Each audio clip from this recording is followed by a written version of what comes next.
जय माता दी। देवी भगवती के 8वें शक्ति स्वरूप को मां महागौरी के नाम से जाना जाता है। मां महागौरी के पूजन का विशेष दिन है। नवरात्रि का 8वां दिन, जिसे महाअष्टमी भी कहा जाता है। मां महागौरी की कृपा से कई असंभव कार्य भी संभव होने लगते हैं और भक्तों की अधूरी मनोकामनाएं भी पूर्ण होने लगती हैं। आज के इस वीडियो में आप मां महागौरी की कथाएं सुनेंगे। मां महागौरी का स्वरूप अत्यंत गौरव वर्ण और दिव्य है। मां के गौर वर्ण को शंख, चक्र और कंद के फूल के समान माना गया है। मां का वाहन वृषभ है। इनकी 4 भुजाएं हैं। इनके दाहिने हाथ में त्रिशूल है और दूसरा दाहिना हाथ अभय मुद्रा में है। मां ने बाएं हाथ में डमरू धारण किया है और एक अन्य बायां हाथ वरत मुद्रा में है। इस स्वरूप में मां अत्यंत शांत प्रतीत होती हैं। मां महागौरी पुनर्तः श्वेत वस्त्र और आभूषण धारण करती हैं, इसलिए इनका एक नाम श्वेतांबर धरा भी है। और आज हम सभी मां महागौरी को बारंबार प्रणाम करते हैं। प्राचीन कथा के अनुसार एक बार शौनक आदि 88,000 ऋषियों ने महर्षि वेदव्यास जी से पूछा, प्रभु अपने गणों तथा देवी के साथ अंतर्ध्य होकर भगवान शिव कहाँ गए, कहाँ रहे और फिर कहाँ क्या करके विरत हुए। तब व्यास जी ने कहा, महर्षियों पर्वतों में श्रेष्ठ और विचित्र कंदराओं से सुशोभित जो परम सुंदर मंद्राचल है, वही अपनी तपस्या के प्रभाव से देवाधिदेव महादेव जी का प्रिय निवास स्थान हुआ। उसने देवी पार्वती और शिव जी को अपने सिर पर ढोने के लिए बड़ा भारी तप किया था और दीर्घ काल के बाद उसे उनके चरणारविंदों के स्पर्श का सुख प्राप्त हुआ। उस पर्वत के सौंदर्य का विस्तार पूर्वक वर्णन सहस्त्रों मुखों द्वारा 100 करोड़ वर्षों में भी नहीं किया जा सकता। उसके सामने समस्त पर्वतों का सौंदर्य तुच्छ हो जाता है। इसलिए महादेव जी ने देवी का प्रेय करने की इच्छा से उस अत्यंत रमणीय पर्वत को अपना अंतःपुर बना लिया। इस सर्वश्रेष्ठ पर्वत का स्मरण करके रैभ्या आश्रम के समीप स्थित वे अंबिका सहित भगवान त्रिलोचन वहां से अंतर्ध्य होकर चले गए। मंद्राचल के उद्यान में पहुंचकर देवी सहित महेश्वर वहां के रमणीय तथा दिव्य अंतःपुर की भूमियों में रमण करने लगे। जब इस प्रकार कुछ समय बीत गया और ब्रह्मा जी की मैथुनी सृष्टि के द्वारा जब प्रजाएं बढ़ गई, तब शुभ और निशुभ नामक 2 दैत्य उत्पन्न हुए। वे परस्पर भाई थे। उनके तपोबल से प्रभावित होकर परमेष्ठी ब्रह्मा जी ने उन दोनों भाइयों को यह वर दिया था कि इस जगत के किसी भी पुरुष से तुम मारे नहीं जा सकोगे। उन दोनों ने ब्रह्मा जी से प्रार्थना की थी कि पार्वती देवी के अंश से उत्पन्न जो वयोनिजा कन्या उत्पन्न हो, जिसे पुरुष का स्पर्श तथा रति प्राप्त न हुई हो और जो अलंघ्य पराक्रम से संपन्न हो, उसके प्रति काम भाव से पीड़ित होने पर हम युद्ध में उसी के हाथों मारे जाए। उनकी इस प्रार्थना पर ब्रह्मा जी ने तथास्तु कहकर उन्हें यह वरदान दे दिया। तभी से युद्ध में इंद्र आदि देवताओं को जीतकर उन दोनों ने जगत को अनीतिपूर्वक वेदों के स्वाध्याय और यज्ञ आदि से रहित कर दिया। तब ब्रह्मा जी ने उन दोनों के वध के लिए देवेश्वर शिव से प्रार्थना की कि प्रभु आप एकांत में देवी की निंदा करके भी जैसे तैसे उन्हें क्रोध दिलाए और उनके रूप रंग की निंदा से उत्पन्न हुई काम भाव से रहित कुमारी रूपा शक्ति को निशुभ और शुभ के वध के लिए देवताओं को अर्पित कीजिए। ब्रह्मा जी के इस तरह प्रार्थना करने पर भगवान नील लोहित रुद्र एकांत में पार्वती जी की निंदा सी करते हुए मुस्कुराकर कहने लगे, देवी तुम तो काली हो। तब सुंदर वर्ण वाली देवी पार्वती अपने श्याम वर्ण के कारण आक्षेप सुनकर कुपित हो उठी और पतिदेव से मुस्कुराकर समाधान रहित वाणी द्वारा बोली। देवी ने कहा, प्रभु यदि मेरे इस काले रंग पर आपका प्रेम नहीं है तो फिर इतने लंबे समय से आप अपनी शिक्षा का दमन क्यों करते रहे।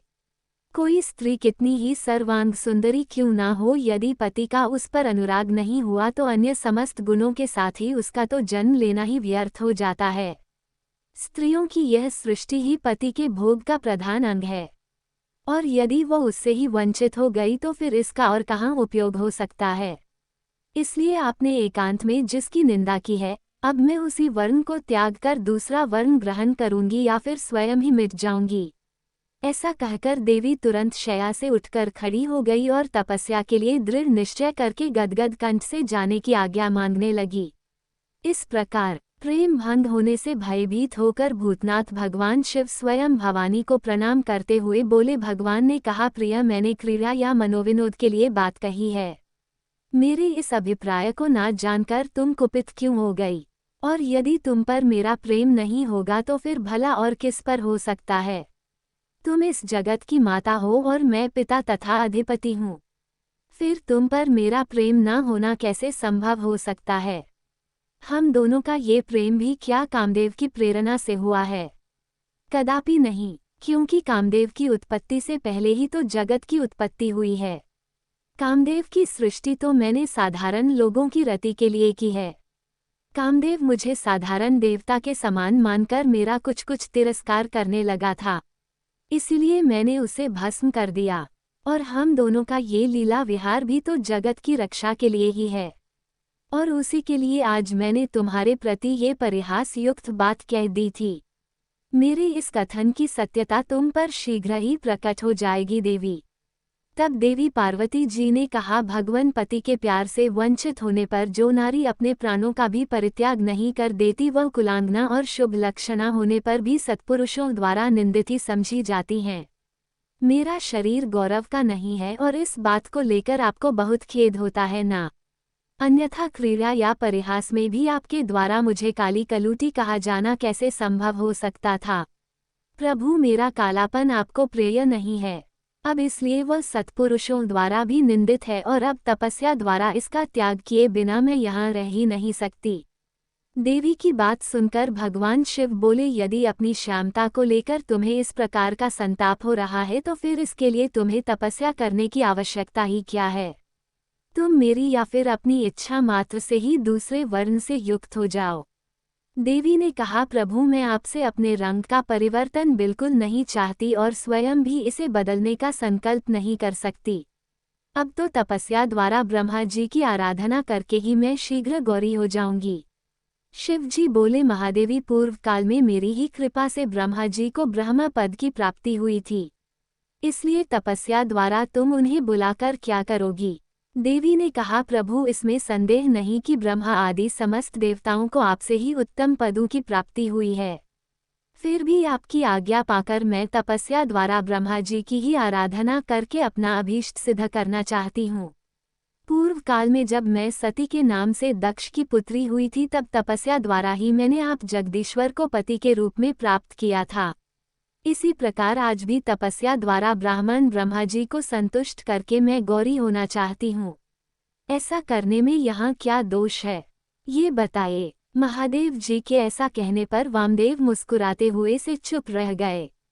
देवताओं का कार्य सिद्ध करने की इच्छा से ही तो उन्होंने देवी को रोकने के लिए फिर हट भी नहीं किया। इसके बाद पतिव्रता माता पार्वती जी अपने पति की परिक्रमा करके उनके वियोग से होने वाले दुख को किसी तरह रोककर हिमालय पर्वत पर चली गई। उन्होंने पहले सखियों के साथ जिस स्थान पर तप किया था उस स्थान से उनका प्रेम हो गया था, इसलिए अब की बार भी उन्होंने उसी स्थान को तपस्या के लिए चुना। इसके बाद माता पिता के घर जाकर उनका दर्शन और प्रणाम करके उन्हें सब समाचार बताकर उनकी आज्ञा लेकर उन्होंने सारे वस्त्र आभूषण उतार दिए और फिर तपोवन में जाकर स्नान के पश्चात तपस्वी का परम पावन वेश धारण करके अत्यंत तीव्र और परम दुष्कर तपस्या करने का संकल्प ले लिया। वे मन ही मन सदा पति के ही चरणारविंदों का चिंतन करती हुई किसी क्षणिक लिंग में उन्हीं का ध्यान करके पूजन की बाह्य विधि के अनुसार जंगल के फल फूल आदि उपकरणों द्वारा तीनों समय उनका पूजन करती थी। भगवान शंकर ही ब्रह्मा का रूप धारण करके मेरी तपस्या का फल मुझे देंगे, ऐसा दृढ़ विश्वास रखकर वे प्रतिदिन तपस्या में लगी रहती थी। इस तरह तपस्या करते करते जब बहुत समय बीत गया तब एक दिन उनके पास कोई बहुत बड़ा व्याघ्र देखा गया। वह दुष्ट भाव से वहां आया था। पार्वती जी के निकट आते ही उस दुरात्मा का शरीर जड़वत हो गया और वह उनके समीप चित्रलिखित सा दिखाई देने लगा। दुष्ट भाव से पास आए हुए उस व्याघ्र को देखकर भी देवी साधारण नारी की भांति स्वभाव से विचलित नहीं हुई। वे बिल्कुल भी भयभीत नहीं हुई और उस व्याघ्र के सारे अंग जकड़ गए। वह भूख से अत्यंत पीड़ित हो रहा था और यह सोचकर कि यही मेरा भोजन है, वह निरंतर टकटकी लगाकर देवी को ही देख रहा था। देवी के सामने खड़ा खड़ा वह उनकी उपासना सी करने लगा। इधर देवी के हृदय में सदा यही भाव आता था कि यह व्याघ्र मेरा ही उपासक है, दुष्ट वन जंतुओं से मेरी रक्षा करने आया है। ये सोचकर वे उस दुरात्मा जीव पर कृपा करने लगी और उन्हीं की कृपा से उस जीव के तीनों प्रकार के मल तत्काल नष्ट हो गए। फिर तो उस व्याघ्र को सहसा देवी के स्वरूप का बोध हो गया। अब उसकी भूख मिट गई और उसके अंगों की जड़ता भी दूर हो गई। साथ ही उसकी जन्मसिद्ध दुष्टता भी नष्ट हो गई और निरंतर तृप्ति बनी रहने लगी। उस समय उत्कृष्ट रूप से अपनी कृतार्थता का अनुभव करके वह तत्काल भक्त हो गया और उन परमेश्वरी देवी की सेवा करने लगा। अब वह अन्य दुष्ट जंतुओं को खदेड़ता हुआ तपोवन में विचरने लगा। अब वो किसी भी जीव को मारकर नहीं खाता था। इधर देवी की तपस्या बड़ी और तीव्र से तीव्रतर होती चली गई। देवता शुंभा आदि दैत्यों के दुराग्रह से दुखी होकर ब्रह्मा जी की शरण में गए।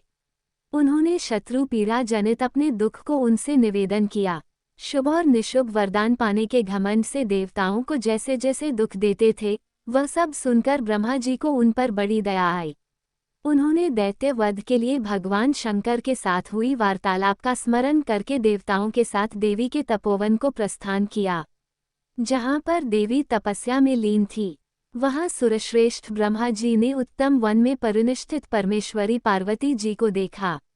वे संपूर्ण जगत की प्रतिष्ठा सी जान पड़ती थी। अपने श्रीहरि के तथा रुद्रदेव के भी जन्मदाता पिता महामहेश्वर की भार्या आर्या जगत माता गिरिराज नंदनी पार्वती जी को ब्रह्मा जी ने प्रणाम किया। देवगणों के साथ ब्रह्मा जी को आया देखवी ने उनके योग्य अर्घ देकर स्वागत आदि के द्वारा उनका सत्कार किया।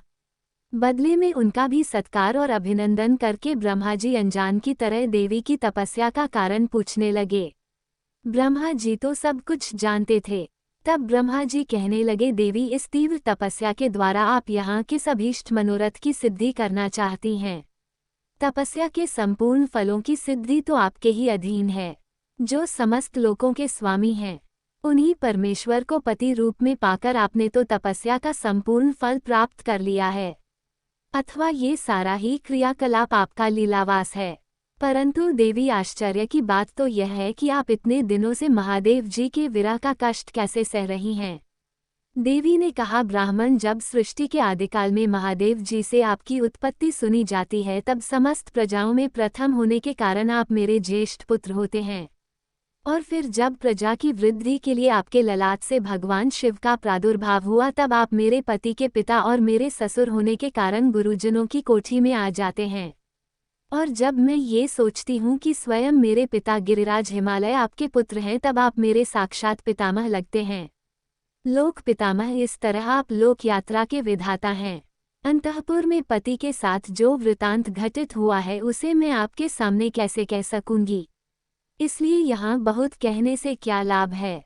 ब्रह्मा जी, मेरे शरीर में जो ये कालापन है, इसे सात्विक विधि से त्याग कर मैं गौरवर्णा होना चाहती हूँ। ब्रह्मा जी बोले, देवी, इतने ही प्रयोजन के लिए आपने ऐसा कठोर तप क्यों किया? क्या इसके लिए आपकी इच्छा मात्र ही पर्याप्त नहीं थी, या फिर यह भी आपकी कोई लीला ही है? जगन माता, आपकी लीला भी तो लोकहित के लिए ही होती है। इसलिए आप इसके द्वारा मेरे एक अभीष्ट फल की सिद्धि कर दीजिए। निशुभ और शुभ नामक दो दैत्य हैं, उनको मैंने वर दे रखा है। इससे उनका घमंड बहुत बढ़ गया है और वे देवताओं को सता रहे हैं। उन दोनों को आपके ही हाथों मारे जाने का वरदान मुझसे प्राप्त हुआ है। इसलिए अब विलंब करने से कोई लाभ नहीं। आप क्षण भर के लिए सुस्थिर हो जाए। आपके द्वारा जो शक्ति रची या छोड़ी जाएगी, वही उन दोनों के लिए काल हो जाएगी। ब्रह्मा जी के इस प्रकार प्रार्थना करने पर गिरिराज कुमारी देवी पार्वती सहसा अपनी काली त्वचा के आवरण को उतारकर गौरवर्णा हो गई। त्वचावा कोश अर्थात काली त्वचा में आवरण रूप से त्यागी गई जो उनकी शक्ति थी, उसका नाम कौशिकी हुआ। वह काले मेघ के समान कांत वाली कृष्ण वर्णा कन्या हो गई। देवी की वह मायावी शक्ति ही योगनिद्रा और वैष्णवी कहलाती है। उसके 8 बड़ी बड़ी भुजाएं थीं। उसने उन हाथों में शंख, चक्र और त्रिशूल आदि आयुध धारण कर रखे थे। उस देवी के 3 रूप हैं, सौम्य, घोर और मिश्र। वह 3 नेत्रों से युक्त थी। उसने मस्तक पर अर्धचंद्र का मुकुट धारण कर रखा था। उसे पुरुष का स्पर्श तथा रति का योग प्राप्त नहीं था और वह अत्यंत सुंदरी थी। देवी ने अपनी इस सनातन शक्ति को ब्रह्मा जी के हाथ में दे दिया। वही दैत्य प्रवर शुंभ और निशुभ का वध करने वाली देवी हुई। उस समय प्रसन्न हुए ब्रह्मा जी ने उस पराशक्ति की सवारी के लिए एक प्रबल से प्रदान किया जो उनके साथ ही आया था। उस देवी के रहने के लिए ब्रह्मा जी ने विंध्यगिरि पर वास स्थान दिया और वहां नाना प्रकार के उपचारों से उनका पूजन किया। विश्वकर्मा ब्रह्मा जी के द्वारा सम्मानित हुई वह शक्ति अपनी माता गौरी को और ब्रह्मा जी को क्रमशः प्रणाम करके अपने ही अंगों से उत्पन्न और अपने ही समान शक्तिशालिनी बहुसंख्यक शक्तियों को साथ लेकर दैत्यराज शुभ निशुभ को मारने के लिए उद्यत होकर विंध्य पर्वत की ओर चली गई। उसने युद्ध के मैदान में उन दोनों दैत्य राजों को मार गिराया। कौशिकी को उत्पन्न करके उसे ब्रह्मा जी के हाथ में देने के पश्चात गौरी देवी ने प्रत्युपकार के लिए पितामह ब्रह्मा जी से कहा, क्या आपने मेरे आश्रम में रहने वाले इस व्याघ्र को देखा है? ब्रह्मा जी, इसने दुष्ट जंतुओं से मेरे तपोवन की रक्षा की है। यह मुझ में अपना मन लगाकर अनन्य भाव से मेरा भजन करता रहा है, अतः इसकी रक्षा के सिवा दूसरा कोई मेरा प्रियकारी नहीं है। यह मेरे अंतःपुर में विचरने वाला होगा। भगवान शंकर इसे प्रसन्नता पूर्वक गणेश्वर का पद प्रदान करेंगे। मैं इसे आगे करके सखियों के साथ अब यहाँ से जाना चाहती हूँ। इसके लिए आप मुझे आज्ञा दें, क्योंकि आप प्रजापति हैं। देवी के ऐसा कहने पर उन्हें भली भांति जान हंसते और मुस्कुराते हुए ब्रह्मा जी उस व्याघ्र की पुरानी क्रूरतापूर्ण करतूतें बताते हुए उसकी दुष्टता का वर्णन करने लगे। ब्रह्मा जी ने कहा, देवी, कहाँ तो पशुओं में क्रूर व्याघ्र और कहाँ यह आपकी मंगलमय कृपा आप विषधर सर्प के मुख में साक्षात अमृत क्यों सींच रही हैं? ये केवल व्याघ्र के रूप में रहने वाला कोई दुष्ट निशाचर है। इसने तो बहुत सी गौओं और तपस्वी ब्राह्मणों को खा डाला है। यह उन सबको इच्छा अनुसार ताप देता हुआ मनमाना रूप धारण करके विचरता है। इसलिए इसे अपने पाप कर्म का फल अवश्य भोगना चाहिए। ऐसे दुष्टों पर आपको कृपा करने की क्या आवश्यकता है? इस स्वभाव से ही कलुषित चित्त वाले दुष्ट जीव से देवी को क्या काम है? तब देवी बोली, आपने जो कुछ कहा है वह सब ठीक है। यह ऐसा ही सही फिर भी मेरी शरण में आ गया है, इसलिए मुझे इसका त्याग नहीं करना चाहिए। ब्रह्मा जी ने कहा, देवी, इसकी आपके प्रति भक्ति है। इस बात को जाने बिना ही मैंने आपके समक्ष इसके पूर्व चरित्र का वर्णन कर दिया। यदि इसके भीतर भक्ति है तो पहले के पापों से भला इसका क्या बिगड़ने वाला है? क्योंकि आपके भक्त का तो कभी नाश ही नहीं हो सकता। जो आपकी आज्ञा का पालन नहीं करता वह पुण्यकर्मा होकर भी क्या करेगा? देवी, आप ही अजन्मा, बुद्धिमती, पुरातन शक्ति और परमेश्वरी है। सबके बंध और मोक्ष की व्यवस्था तो आपके ही अधीन है। आपके सिवा पराशक्ति कौन है? आपके बिना किसको कर्म जनित सिद्धि प्राप्त हो सकती है? अतः ये पापाचारी व्याघ्र भी आज आपकी कृपा से परम सिद्धि प्राप्त करें, इसमें कौन बाधक हो सकता है? इस प्रकार उनके परम तत्व का स्मरण कराकर ब्रह्मा जी ने जब उचित प्रार्थना की तब गौरी देवी तपस्या से निवृत्त हुई। इसके बाद देवी की आज्ञा लेकर ब्रह्मा जी अंतर्ध्यान हो गए। फिर देवी ने अपने वियोग को न सह सकने वाले माता पिता मैना और हिमवान का दर्शन करके उन्हें प्रणाम किया और उन्हें नाना प्रकार से आश्वासन दिया। इसके बाद देवी ने तपस्या के प्रेमी तपोवन के वृक्षों को देखा। वे उनके सामने पुष्पों की वर्षा कर रहे थे। ऐसा जान पड़ता था मानो उनसे होने वाले वियोग के शोक से पीड़ित होकर वे पुष्प नहीं आंसू बरसा रहे हो। अपनी शाखाओं पर बैठे हुए पक्षियों के कलरवों के व्यास से मानो वे व्याकुलता पूर्वक नाना प्रकार से दीनतापूर्ण विलाप कर रहे थे। इसके बाद पति के दर्शन के लिए उतावली होकर उस व्याघ्र को औरस पुत्र की तरह स्नेह से आगे करके सखियों से बातचीत करती और देह की दिव्य प्रभा से दसों दिशाओं को उद्दीप्त करती हुई गौरी देवी मंद्राचल को चली गई, जहाँ संपूर्ण जगत के आधार सृष्टा पालक और संहारक पतिदेव महेश्वर विराजमान थे। उधर द्वारपाल बड़ी उतावली से देवी की राह देखते थे। उनके साथी महादेव जी भी देवी के आगमन के लिए उत्सुक थे। जब वे भवन में प्रवेश करने लगी तब शंकित हो उन प्रेमजनित भावों से वे उनकी ओर देखने लगे। देवी भी उनकी ओर उन्हीं भावों से देख रही थी। उस समय उस भवन में रहने वाले श्रेष्ठ पार्षदों ने देवी की वंदना की। फिर देवी ने विनयक्त वाणी द्वारा भगवान त्रिलोचन को प्रणाम किया। वे प्रणाम करके अभी उठने भी नहीं पाई थी कि परमेश्वर ने उन्हें दोनों हाथों से पकड़कर बड़े आनंद के साथ हृदय से लगा लिया। फिर मुस्कुराते हुए वे एक टक नेत्रों से उनके मुखचंद्र की सुधा का पान सा करने लगे। फिर उनसे बातचीत करने के लिए उन्होंने पहले अपनी ओर से वार्ता आरंभ की। देवाधिदेव महादेव जी बोले, सर्वांग सुंदरी प्रिय, क्या तुम्हारी वो मनोदशा दूर हो गई जिसके रहते तुम्हारे क्रोध के कारण मुझे अनुनय विनय तक का भी कोई उपाय नहीं सूझता था। यदि साधारण लोगों की भांति हम दोनों में भी एक दूसरे के अप्रिय का कारण विद्यमान है, तब तो इस चराचर जगत का नाश हुआ ही समझना चाहिए। मैं अग्नि के मस्तक पर स्थित हूँ और तुम सोम के, हम दोनों से ही यह अग्नि सोमात्मक जगत प्रतिष्ठित है। जगत के हित के लिए स्वेच्छा से शरीर धारण करके विचरने वाले हम दोनों के वियोग में ये जगत तो निराधार हो जाएगा। इसमें शस्त्र और युक्ति से निश्चित किया हुआ दूसरा हेतु भी है। ये स्थावर जंगम रूप जगत वाणी और अर्थमय ही है। तुम साक्षात वाणी में अमृत हो और मैं अर्थमय परम उत्तम अमृत हूँ। ये दोनों अमृत एक दूसरे से विलग कैसे हो सकते हैं? तुम मेरे स्वरूप का बोध कराने वाली विद्या हो और मैं तुम्हारे दिए हुए विश्वासपूर्ण बोध से जानने योग्य परमात्मा हूँ। हम दोनों क्रमशः विद्यात्मा और वैद्यात्मा हैं। फिर हम में वियोग होना कैसे संभव है? मैं अपने प्रयत्न से जगत की सृष्टि और संहार नहीं करता।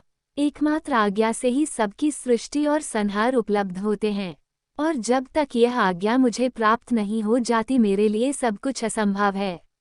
और देवी, यह अत्यंत गौरवपूर्ण आज्ञा तुम ही तो हो। ऐश्वर्य का एकमात्र सार आज्ञा है, क्योंकि वही स्वतंत्रता का लक्षण है। और आत्मा से व्यक्त होने पर मेरा ऐश्वर्य भला कैसे होगा?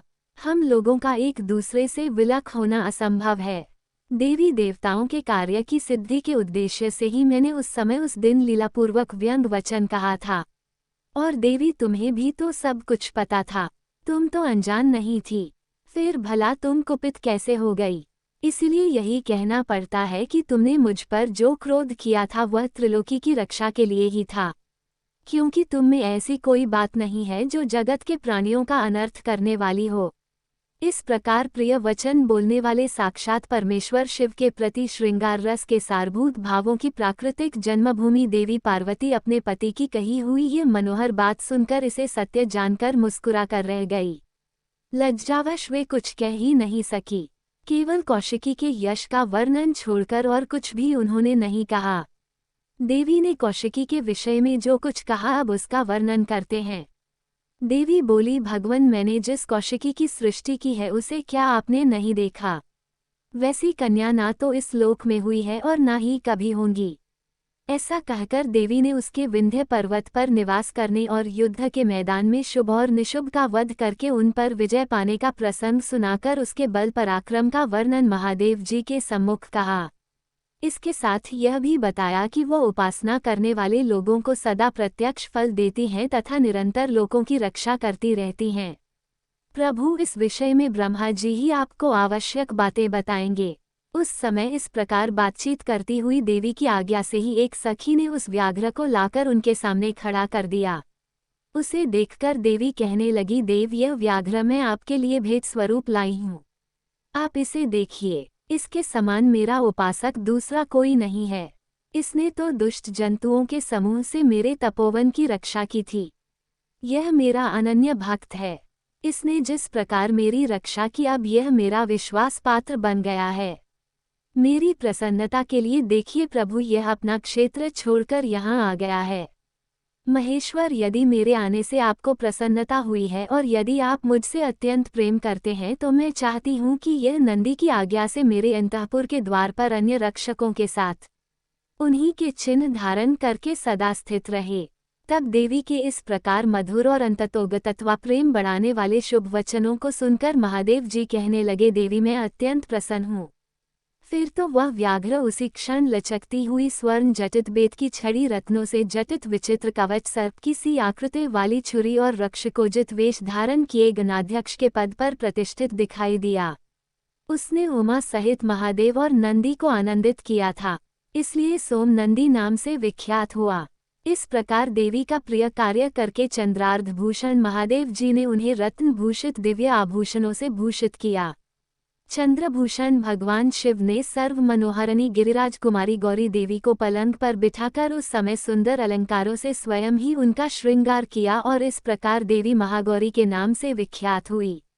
सभी प्रेम से बोलिए, मां महागौरी की जय। जय माता दी। यदि आपको यह वीडियो पसंद आया हो तो इसे लाइक करें, अपने प्रियजनों के साथ शेयर करें और चैनल को सब्सक्राइब करना न भूलें।